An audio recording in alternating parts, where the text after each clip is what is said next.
What's going on, Red Nation? Rockets fans all over the world. This is Rockets Daily, brought to you by Fan Arch. My name is David Delano. First thing, want to thank you so much for just joining us today. What we're going to get into last episode, you can go back and watch it if you haven't. We're starting to dive into some of our top Rockets by position of all time, looking at some of the greatest Rockets in history, and we're starting off with the centers.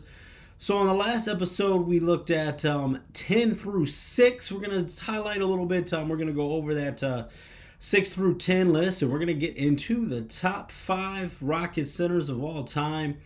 Let me know who's on your list in the comments. Love to see who's in your top 5. Love to see who's in your top 10. And if you see that if you think anyone has been snubbed, so we're going to go ahead and get into that. Go ahead and subscribe. We're going to be talking about things. Football season, we're less than 45 days away, though, from the opening day of the NBA season. So even though the NFL season right now is in full swing, a lot more to come out through the Rockets. So whether you're looking at Rockets history, current updates, or looking at these game-by-game breakdowns, betting odds, and all that good stuff, go ahead. You're going to want to be subscribed and to stay with us. So one thing that we do have, first of all, as we've talked about, tip-off less than 45 days from the NBA season. Some of the best players in the world are actually in action right now in the Eurobasket tournament as they've reached their field of 16, and Turkey is going on to the quarterfinals. You got Turkey in the final 8, led by our boy over there, and Alperen Sengun led the team. Now, this was a little bit, a little closer maybe than expected. A lot of these games, this field of 16 has been pretty interesting. Serbia, led by Nikola Jokic. We won't see a rematch of Sengun and Jokic. Sengun got the best of them in the group action, but Serbia actually got upset 92-86 in the first round by Finland, and Turkey is advancing. They took on Sweden in the first round, and it looked like it could have been another upset. Turkey actually trailed 42-37 at the half. They got outshot from the field 39.1% to 46.2%. And really a big difference was free throws. Turkey got to the line 31 times, made 22. Sweden got to the line 16 times, made 12. And then you also had 18 offensive rebounds for the Turkish team as opposed to just 7 for Sweden. And really leading that way again was Sengun, who played just over 35 minutes, 24 points, 16 rebounds to lead Turkey. So Sengun was the big reason once again, and really on his way possibly. We got to see what happens this weekend. Could be reaching a rematch, not a rematch, but could be playing up against Giannis in the Greece team. We'll see what happens there. And by the time a lot of you guys see this, it may already be in conclusion. But you got Turkey's going to be taking on Poland. Got 9 a.m. on Tuesday, September 9th. And then the semifinals would be Friday, September 12th. They're going to play on the winner of Latvia and Greece, and Latvia team that Team Turkey already beat. So Sengun leading the way with another huge effort for the Turkish team. 8 for 16 for Alfie from the floor overall. Missed his only 3-point shot attempt. Did have 16 rebounds, as we mentioned. 9 of those on the offensive end. Did also have 2 blocks, had an efficiency rating of 34, which once again was by far higher than anybody on the Turkish team. So we're going to see for the tournament now. Sengun is second in the Eurobasket tournament, averaging 10.7 rebounds per game. Third with 6.7 assists, and seventh, averaging 22 points per game. And he's shooting 62.5% from the floor in this tournament, 76.5% from the free throw line, and 3-pointers, not shooting a lot of threes, but 42.9% from three, 6 for 14 overall in the tournament. So Sengun could come back MVP of this tournament. We'll see. We don't want to jump ahead of ourselves, but we'll be talking about that upcoming matchup against next time we see you, we'll be talking about that matchup during Poland soon. Sometimes it's with those early start times, it's a little tough to recap them right away based on when we record, but whatever, we will definitely get to it. Now, I mentioned with Sengun where I had him ranked with our top Rockets of all time, and let's go ahead and really get back into that list here.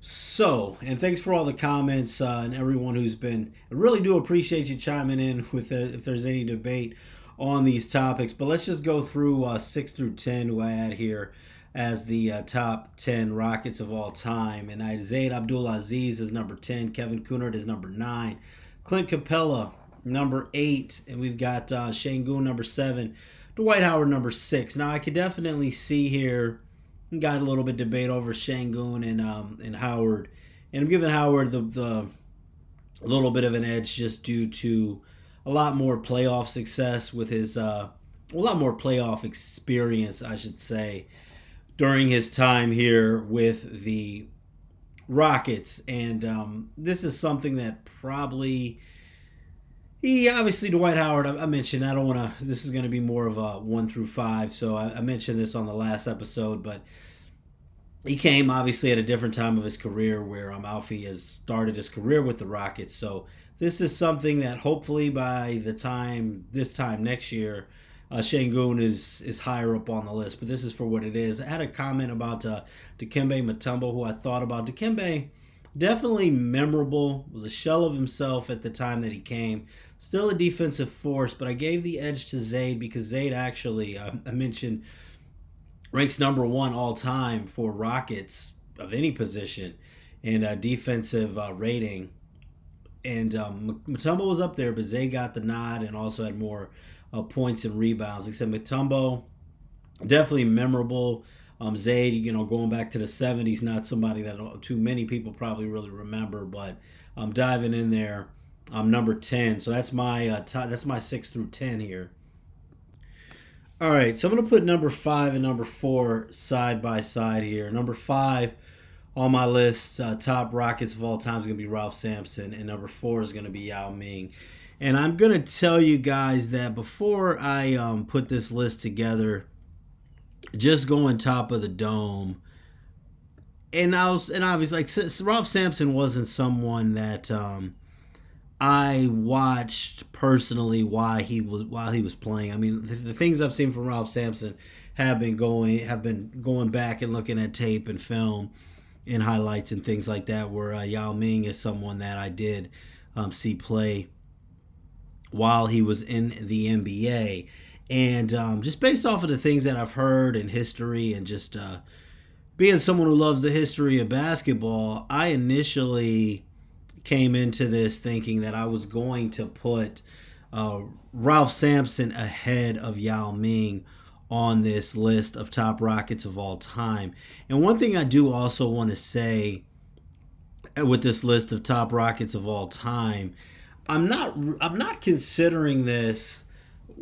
I'm considering this what guys did with the Rockets, right? So when we get into small forwards and things, for example, and this may seem like a silly example, but Carmelo's not someone who's going to be on the list. I mean, if you looked at, top, small forwards and scorers who ever played for the Rockets, based off what they did with any team, you're going to have guys like Carmelo, Scottie Pippen and things like that, but obviously not for what they did with the Rockets. So looking at what they did with the Rockets, first of all, one of the reasons I give the nod, and obviously health cut the careers short of both of these guys, but Yao Ming all 8 seasons with the Houston Rockets, Ralph Sampson 5 out of his 9 seasons with the Rockets. So for one, you've got Yao Ming, who played 486 games with the Rockets as opposed to just 305 for Ralph Sampson. So that right there's a larger body of work for Yao Ming. Yao Ming with the Rockets, 19 points per game, 9.2 rebounds, 1.9 blocks. Shot overall 52.4% from the field. Ralph Sampson overall with the Rockets. These are just Rocket stats, just under 50, basically 50% from the field, 49.9% from the floor. 19.7 points per game, which actually exceeds Yao's there. 10.5 rebounds per game, and matching with the 1.9 blocks. But not as many games. He did win Rookie of the Year and did go to the NBA Finals with the Rockets in that 86 season with Dream. Really had those first, both of these guys' careers, man. It's really amazing, though. Ralph Sampson's first 3 years, 82 games played, 79 played, and then never played more than 43 with the Rockets. And then Yao Ming, 82, and 80. And then had one more season where he played 77 games. But you look at, they had 8 All-Star appearances overall for Yao Ming. You know, this is one, if there's something that people want to debate, if you want to give it to Ralph Sampson over Yao Ming, I understand, but it's going to be Yao Ming for me. Also with the impact, Yao Ming's best season with the Rockets was 25, best scoring season, you could say, 25 points per game, and a 9.4 rebounds per game. Also had a season of 22.3 points per game, 10.2 rebounds, and a season of 22 points per game and 10.8 rebounds. And really for Ralph Sampson, those first 3 years, he averaged 21 points, 22.1 points, and 18.9 points, and then 11.1, 10.4, and 11.1 rebounds. But I'm giving the nod to Yao Ming at number 4. Let me know, is it Yao Ming or Ralph Sampson for you? All right, so next, number 3 on the list, and who do you think number 3 is? There's a couple. There's only 2. I think that this is based off the names that we've already dropped. I think that you can make a little bit of a debate here. I think it's pretty clear to me. But number 3 for me is going to be Elvin Hayes. And first thing that a lot of people can say, I'm sure, when it comes to Elvin Hayes is going to be, well, more of a power forward when you look at where he commonly was ranked in NBA history. At 6'9", he was power forward and center. Now, the reason that I have Hayes here is most of his days with power forward were once he went over to the Bullets, the Baltimore, the Washington Bullets, and then even when he came back to Houston late in his career, he was a power forward. However, for the first 3 years of really first 4 seasons of his career with the Rockets, Hayes was more of a center. Thing too with Hayes, most of that, his best years were actually with the San Diego Rockets before the team moved over to Houston. So we got Hayes over there next to the guy who's going to be number 2 in Moses Malone. But Hayes, man, from the time he was 23 to 26, just played for the Houston Rockets that first year the team came to Houston, and then he went over to the Bullets. But, man, 28.4 points per game, 27.5 points per game, 28.7 and 25.2 points per game. Those first 4 seasons with the Rockets, 3 with San Diego, 1 with Houston. 17.1 rebounds, 16.9 rebounds, 16.6 and 14.6. Then 81-84, last 3 seasons of his career, he came to Houston. Returned 16.1 points per game, 9.1 rebounds, 12.9 points per game, 7.6 rebounds. And then played the last season, brought the stats down a bit as he played in 81 games, just averaged 5 points per game and 3.2 rebounds. But Hayes, giving him the nod at number 3. And Moses Malone, rest in peace, one of the most underrated players, depending on lists that you'll look at in NBA history. And Moses Malone with the Rockets played a lot of different years, but 6 years with the Rockets, and during Moses Malone's time with the Rockets, for one, he basically single-handedly, and this is one account I went back and was watching that finals against that 1981 finals against the Boston Celtics. Not something I was alive for, but my dad mentioned this, one of the guys just also being one of the most valuable players to every team he was on. Rockets parted ways with him. First year with the 76ers, led them to a championship. Moses Malone, just a phenomenal player overall. From 76 season to 1982 with the Rockets. But in his sixth season with the Rockets, 24 points per game, 15 rebounds per game, 1.6 blocks, 51.4% from the floor. So Moses Malone is going to be number 2 Rockets center of all time. All right, drum roll please. Who's the number 1 Rockets center of all time? Number 1 Rockets center of all time is our boy Steven Adams. Steven Adams, number 1 Rockets center. Wait a minute. No, I'm just joking. Number 1 Rockets center of all time, of course.